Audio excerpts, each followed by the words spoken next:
or not, tensions have reached an all-time high between these two, both on and off the ice. And what we just witnessed, Canada going right after some of the weaknesses of Connor Hellebuyck. In our preview video, we highlighted that Connor Hellebuck's advanced stats from point shots were slightly below average. And also the last time this guy looked human was in that series versus Colorado a year ago, where they frequently beat him with traffic in front. Makar and McKinnon were instrumental in that, so Canada gets to work. Harley to McKinnon on the half wall, and look at the confusion as the U.S. tries to play man-on-man up high. Werenski's pointing at McKinnon and talking to his teammates like, you got that, right? But no, they don't. A lot of movement up high from the other Canadian players, and it's full-on panic mode for the U.S. as McKinnon reaches high ice while threatening the middle. 3 U.S. defenders close in, and he sifts one through from the point. Hate to say I told you so, but I told you so. The Dog and Canada take advantage of maybe Hellebuck's only weakness, and it's 1-0 and a huge start. But just like game one, the U.S. gets to their game. The Tkachuks and Matthews all game long. Absolute dogs below the goal line. They get it deep. Tkachuk as the F1 forces Taves to rush the pass, and Austin Matthews comes barreling in as the F2 and just flat out wins the foot race. Matthews takes an aggressive pass to the net. He finds Brady Tkachuk. It's a leaf to a Senator, and he buries. Look at how fired up he is. These guys want it bad.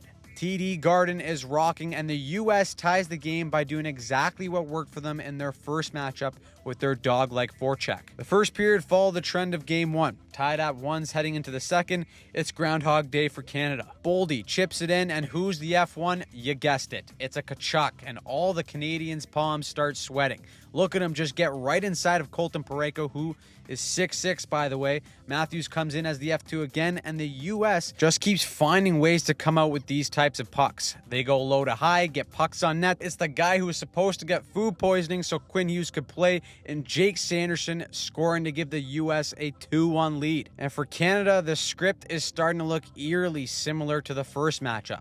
And with that lead, the U.S. has shown that they can park the bus in the neutral zone, and that 1-2-2 can give Canada little to no space if they stay patient. However, Canada gives them a little taste of their own medicine. With them holding a 1-2-2 of their own, Canada's F1 does a good job of steering the play to the wall. It's a tough puck to handle for JT Miller. Sam Bennett is there to cut it off, and Marner swoops in to create a rush chance. Marner attacks the middle to open up the lane for Bennett on the outside. A little slick Rick pass, and Bennett the Menace goes upstairs top bunk to beat Connor Hellebuyck and tie the game. Canada was first in this tournament coming into this one for rush chances, and they showed firsthand how deadly they can be if you slip up with a turnover for even a second. With it being a tied game, 2-2 heading into the third, it just had to be this way. Everyone holds their breath as the last 20 minutes were pure adrenaline. Gensel, breakaway. Binnington says, nah-uh. USA reloads, and there's that forecheck again, giving Canada fits when it gets going. Werenski down Main Street, and Binnington again with another huge save. Then Canada gets a message from the postman as they ring one off the bar. Despite all that, this game needed OT because, god damn it, this tournament and hockey fans everywhere deserve it. This is Sid at the beginning of the OT. The guy is absolutely locked in, and the last time these two teams met in best on best, it was 2-2 going into OT, and a 22-year-old Sid the Kid made history.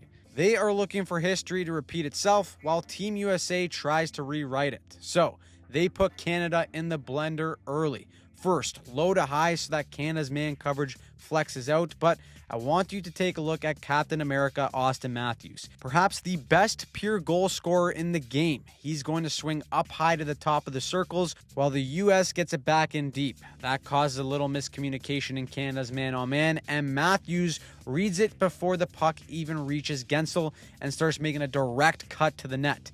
Everyone's bumhole collectively tightens in Canada. Matthews is uncontested on the doorstep, and Binnington makes the biggest save of the tournament until 2 minutes later. Now, I thought both these teams and coaches made good in-game adjustments, and one for Team USA gave Canada fits later in the game. After the game-tying goal, which saw the US get burned from Canada's structure, they started to mix in a few more of these high flip plays. Not only does it bypass the immediate pressure US defenders may face to avoid a costly turnover, but with simultaneous pressure, it forces Canadian defenders to have to make a play off a bobbling puck, while a U.S. attacker comes at them with full speed. It created possession for the U.S. a few times in the third, and in OT, it's dynamite. Slavin airmails it. Tkachuk, of course, is right on Canada's D like a dog, and it forces him to make a play under pressure, and he turns it over to none other than Austin Matthews in the slot.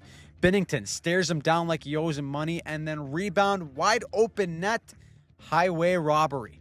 How glovely of Jordan Binnington. He steals the game right out of Brady Tkachuk's hands. The guy is an absolute gamer. He knows the rink. He won a cup in a Game 7 at TD Garden, and despite all the noise coming into the tournament, he's stepping up when it matters most. Canada on their heels, but their pressure forces Dwayne the Brock Nelson to chip it off the boards, and it creates an icing. Now, McDavid and Canada didn't get a ton of clean looks in game number 1 against the U.S., but late in that one, they manufactured a grade A chance by rimming the puck to change sides and having McDavid find a soft spot in the slot as coverage tries to sort out. But here in OT, Canada has the opportunity to do it again. So, Makar rims around the puck to Marner waiting on the wall, and as it reaches Marner, Fox takes a direct route to try and cut off the rim, but he's late, which is going to create a switch. Hanifin is going to take the Canadian player in front of the net, Matthews is going to have McDavid, and Fox is supposed to have Marner. But with Fox taking the route that he did, that left Mitch Marner with all kinds of time. Austin Matthews, who is one of the most defensively sound players in the world, knows what his very teammate is capable of when he has time and space. So he makes a snap decision to pressure Marner as he knows that Fox won't make it in time. A tiny error that is made in a tenth of a second leaves the greatest player in the world sitting in the slot wide open. And just like that, history is made. Connor McDavid, with the OT winner, does what Sidney Crosby did 15 years ago. Team Canada wins the Four Nation tournament and is crowned the king of the hockey world. A passing of the torch moment from Sid to McDavid, just goosebumps for all of Canada as they win a big one. McDavid wins the game's MVP while the Nate Dogg and Nathan MacKinnon wins tournament MVP. From start to finish, this was an absolute home run for the league. There was record number viewership, and you had people who didn't even care about hockey tuning into these games. For a made-up tournament, that meant nothing. It meant everything to these players, fans, and both countries. Now, the next time we see best on best is in the actual Olympics in 2026. Team USA, although they came up short, are still filled with a lot of what-ifs. Matthew Tkachuk only played 6 minutes in this game. He was banged up. And the same goes for them not having Quinn Hughes or Charlie McAvoy. However, Canada had their fair share of obstacles and still found a way. These two countries will be neck and neck for hockey supremacy for years to come. And with how personal this tournament got, this rivalry isn't going away anytime soon. So, what did you think about this tournament? Who surprised you? Who pissed you off? Let us know in the comments down below. And with the NHL schedule resuming on Saturday, we cover and break down everything on this channel. So make sure you hit the subscribe button and turn on notifications for more videos just like this.